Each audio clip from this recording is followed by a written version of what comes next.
You've all the fellas, Mick Barry, Boyd Barrett, Sinn Féin and all these fellas saying that all these people are going to be out in the streets. That's not going to happen. This eviction ban won't create one property for no one.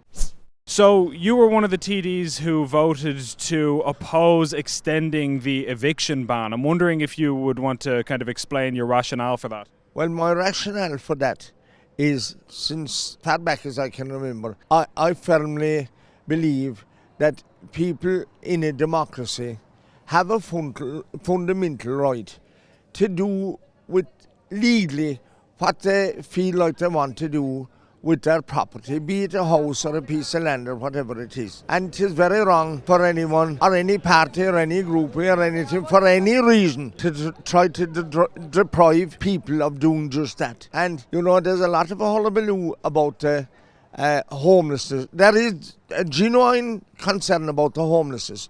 But this thing about the eviction ban is a hullabaloo, all much ado about nothing. Because as I understand it, if you go through the legal process and you want to get back your house from someone that's not even paying you for the rent, it takes more than 6 months. If you go down the same legal process to get your house back from someone who is paying you, it'll take up to 4 years. To imagine that.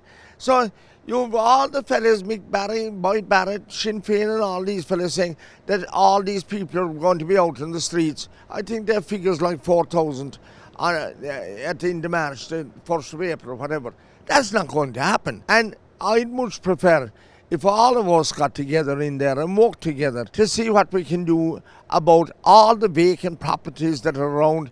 Very close to me, you wouldn't have to go more than 12 miles and include every mile of those 12 miles. There's 45 houses vacant for some reason or other. And that's between us and Killarney. It's a prime place to live. A fine place to live. Country places, schools, you've Barradow, you've Glenflesk, you've Kilgarvan, and you're very close to Killarney. And then if you're working in Cork or wherever you are, you don't have to come through the traffic in the town or whatever. You're clear to Cork or whatever, or up to Dublin or whatever. No problem in the world. There's not enough thought being given to that. Why do you think there are so many unused and disused buildings all around Ireland? I was just up in Donegal and I saw the same thing, where there's a street that had, it must have been a dozen buildings that were just totally disused. Why is that? Well, I'll tell you what I believe. I believe that the first thing is, people are afraid if they let someone into their house at the time they want to get it back, they won't be able to get it back. That's number one.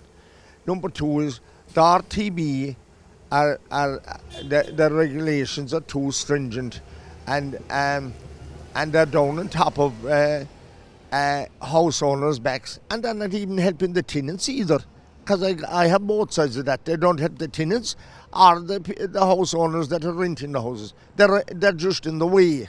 We are in a time of crisis as far as homelessness is concerned. And the regulations that they're implementing are demanding. This is not the time for it. Put them in the back seat for a while and incentivize house owners to do. Sure, a house must be of a certain standard, but BR rating and all this kind of thing, if the roof is dry and you can heat the house in one way or another, it should be good enough for the time being, and you can't say you're homeless if you don't take up an offer of a house like that thing.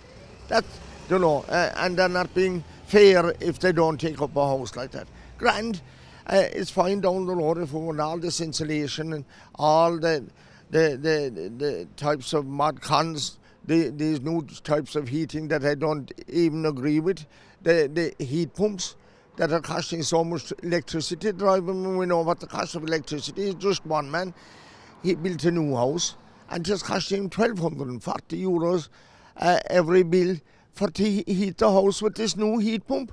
The electricity, imagine that. Like, he says it's worse, harder on him than the loan that he took out of the mortgage that he has. So there's so much things, and this is a waste of time. This is actually hurting the people that are renting out houses, and it's actually hurting the tenants as well, because in a way, following house owners being reluctant to rent their houses any further, that's affecting the tenant and they can't get a house. So it's simple arithmetic. If we look, Do you think that policies like this impact the fact that we see a big exodus of small landlords from the market and people saying that they actually don't want to be landlords anymore? that's the reason they're afraid they can't be in control of their property. And the other thing, if we take a place just like Kilgarvan, the most rent you'll get is 600 or 700 euros. And if you're if that's only your only house, we'll say if you have one house to rent or two houses to rent, and you're in the high tax bracket, you're paying 56%. So more than half the actual rent that you get of the 600 or 700 euros, that brings you back to 350 or 300. Pay your insurance, pay all the other repair bills and all the other things that you have to pay. It is not worthwhile to rent it in. It is down to 50 euros a week, and it's not worth that trouble then. What would you say to people on the left who argue that anyone who opposes the eviction ban just doesn't care about homeless people and wants to see more homelessness, or doesn't care at the very least about people going homeless? What would you say to that? Well, I'll say to you or anyone that will say that to me. For all of the years that I've been in political life, in Kerry County Council and up here, there isn't one day goes by but I've multiple calls about housing. My girls in the office, Eileen and Catherine, day after day. My daughter and son, they're both Kerry County councillors. Day after day, we're dealing with people looking for houses. I get great satisfaction out of helping people. Even to go back to when my father got co-opted to Kerry County Council in 1973, we had a landline phone under the stairs. And I had a little book of my own for bringing messages to him. And when the phone would ring, I'd take down the person's name that was looking for a house, looking for a rural cottage, looking for a loan, a council loan, or all the things. So I understand every aspect of housing and homelessness. No one can dictate or tell me what's involved or what's wrong, because I have my own ideas in it. There are plenty of houses around the country if there was any attempt made to bring them back into the market, but instead of that we're driving people out of the market that we're providing one. There was a man rang me the other morning. He had 2 houses in Killarney, imagine Killarney, and he's offered his 2 houses now to Kerry County Council. He've got the tenants have found some other place, and he's selling his properties. He gave Kerry County Council first choice of the 2 houses, and if they don't buy them, he'll put them up in the market the 1st of June. And because of the RTB, they held him up, they threatened him with fines, they threatened him with court, and it was so bad, and his wife was a little bit sick, and so bad he decided then, I've enough of this now. I'm at a stage and an age now that I don't need this. I'll sell the houses now and finish with it. So that's what they're doing with this, do you see? So, and this eviction ban won't create one property for no one to go into. I'm sorry. And what it's doing, it's upsetting people's heads that are worried about having a roof over their heads. So it's very wrong.